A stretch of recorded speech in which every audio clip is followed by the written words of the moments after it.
everyone, thank you for tuning in. I'm your instructor Joy. This video will be an answer to a subscriber. This violinist was wondering how one could use one of the famous scale book, Flesch scale system book. Very good question. I've made already several videos, if not more, about scales and also about Flesch, but I thought this is such an important topic and such an important book that we all have to come back, and then we were told to practice, so I thought maybe I will make another video. Thank you very much for your kind support, nice questions, comments, sending me donations here and also in my Patreon page, and also booking lessons with me. I really appreciate. So I remember I think I owned 3 Flesch scale book at some point. When I was little, I got one, and then my teachers thought it was a little too hard, so we went to different scale book. And then when I changed to another professor, and then he suggested that I should get a Flesch scale book, and I forgot that I had one, so I got one. And then I moved to Europe to study, and then there I forgot to bring my Flesch scale book with me when I moved, so that I had to get one. So I ended up owning 3 Flesch books, just to show you how often this topic comes up. However, there's a very little instructions how one could practice or how one could start, because when you open the book, first it's super thick, and then it's got this little prints one after the other. It's number 1 and number 2 and number 3, and it goes all the way to number 12. Not all scales go that one, but some scales go to number 12. From the simple single scale to all the way double stops, artificial harmonics, and artificial double stops. I will show you all what those are and how one could practice. But before you start practicing Flesch book, make sure you're in the level where you can play already 3rd position and 5th position. 3rd position is when, so this is 1st position when we first learn. So left hand, I'm gonna just show you on the E string. So here. So this is the 1st position that we learn, and then where we put 3rd finger, then when we move entire hand, where we call it shifting, that would be 3rd position. Now 5th position, the left hand changes a bit, the left hand comes around, so under the neck, where the neck and the body is joined there, and the left hand start turning to our right, because there's a huge body there, so we can't keep going up unless we turn our hand. So now here, 3rd, 4th, 5th, yeah, here, and then from 6th and 7th position onwards, the thumb stays in place, but we start raising our left hand up to the ceiling, up to the sky, so that we can keep reaching farther, right? So I made a video about how to play high position scales. I encourage you to check it out. You can find the link in the description below to show you how to find such a topic in my YouTube channel. So make sure you know how to play 3rd position and 5th position. So if you can play 5th, 6th, 7th onwards, all of that, even better. Because the scale book is not meant for beginners. So even though one could somehow alternate, but there are better scale books that they are meant for beginners. So make sure you know how to play higher positions, especially from the 5th, 6th, 7th onwards, which require your left thumb in complete different position. Now, he put all possible key signatures, starting from C major, no sharp, no flat, then goes with 1 flat, F major and D minor, goes all the way to and then all the way to 6 flats, and then starts all sharps ending with 1 sharp, G major and E minor. We have to understand you don't have to start from page 1. You don't have to start with a C major.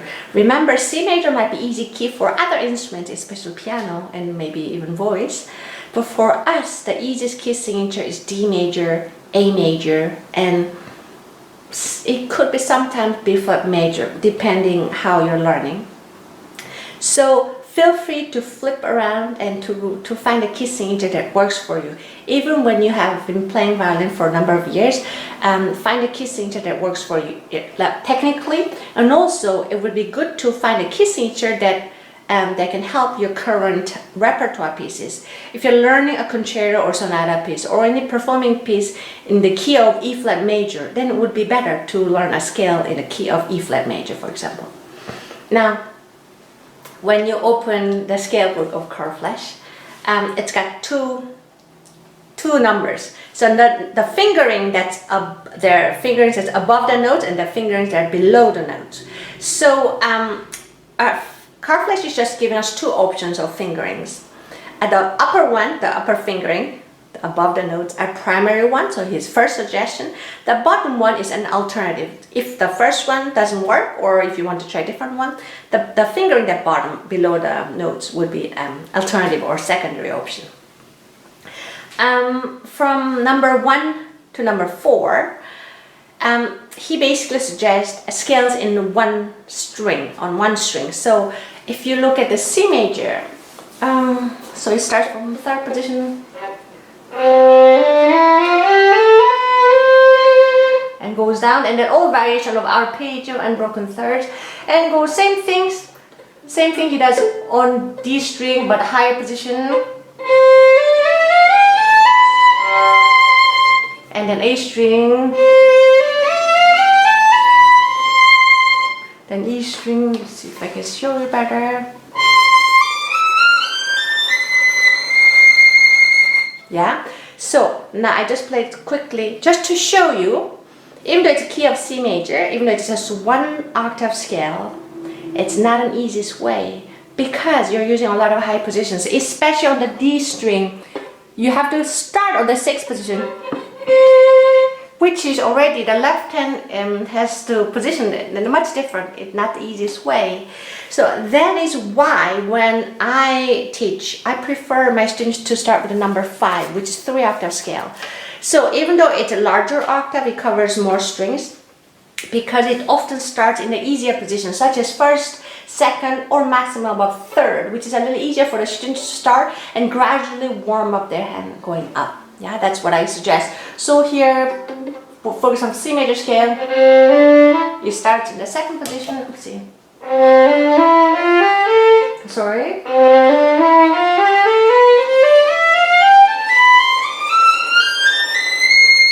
Here, often the typical Carl Flesch likes to do 4/4, 4/4 extension. Yeah, that's typical of his fingerings. And then he moves on to the arpeggio, all types of arpeggios. So minor, even though it's a major, it's a key of a C major, he shows all variations of arpeggio, which is a great way of doing it. Minor, C major, and other variation. And then, and again. And he includes also diminished 7th, which is made of minor thirds. And the dominant 7th. All of that. So this is number 5, and also includes broken thirds, ending with a chromatic. So that is why I prefer my students start with the number 5. Then go back to number 1 to 4, which is one octave scale and 1 string. Now, feel free to experiment to use both fingering options above and below, because sometimes, depending on what part of repertoire you're in, it can be very useful. For example, here we have C major, starting the second position, where the 1, 2, and shift it already, and the shift it again. We do 1, 2, 1, 2. That's very useful when you play fast one, because the finger articulation helps to notes to speak better. But if you're doing separated bow, sometimes shifting many times can be a little challenging when it comes to keeping in tune, because whenever we move our hands, we tend to lose the intonation. If that's the case, then his second option, which is the fingerings on the bottom, would be better, which is shifting one less time. So starting the same second position, but instead of going 1, 2, 1, 2, we're going to use 1, 2, 3, then shift 1. Now, 1, again. Now we're going to do 4, 4, so that we shift it only once instead of twice. So that sometimes we have to choose it. When we extend finger or sliding finger, there's sometimes sliding notes can be heard. So So that would not be always the best one when it comes to clean articulated left finger. But if it's separate bow or if it's a mellow part of repertoire, that would work well. Then he goes on to double stops of third, sixth, octave. Well, octave is not always there in every key, but as he advanced with different key signature, he includes octave, and octave, fingered octave, 10th artificial harmonics, and double stop artificial harmonics, which are, so I'm just gonna go quick, the normal octave using first and fourth finger, and the finger octave using 1, 3, and 2, 4. And then now we do 10th, so we have extreme stretched finger, both direction, first finger going backward, fourth finger going forward.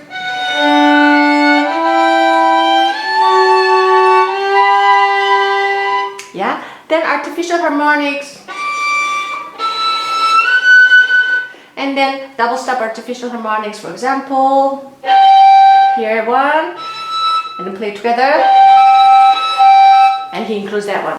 And at the end of the book, he also has additional suggestions of 2 octave scales and different variations of a little left hand technique.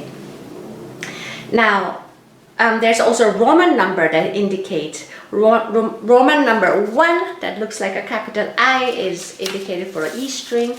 Roman number 4 is meant for G string. Yeah. So now, even though I end up owning 3 Carl Flesch books, and I practice many times, and I still use it in my teaching studio as well. But I highly encourage you to also experiment other scale books, because this Carl Flesch book is great. It contains a lot of information, but sometimes it can be a bit too much for a student. If you have a teacher who can help you to guide which section you should start practicing first or which part you should leave it out, that would be great. But if you're studying on your own, see if you can find scale books that has a little more clearer guidance with a smaller section. That would be easier. And also, when it comes to Carl Flesch book, he has these long slurs.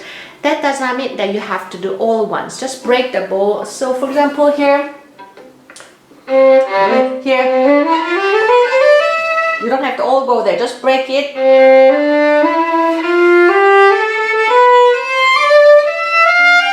Just do 3 slurred at once, or just even separate bow.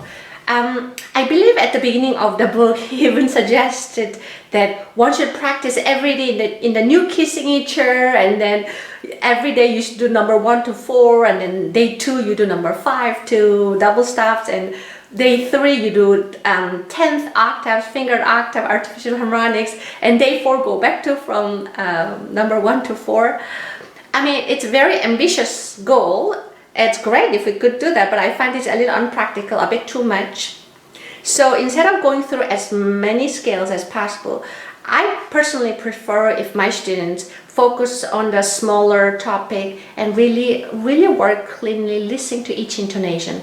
That way, you're training not just a left hand muscle exercise, but also your ear to listen to every single one, so that you're there to correct before anybody corrects you.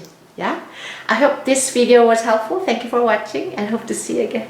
Bye-bye.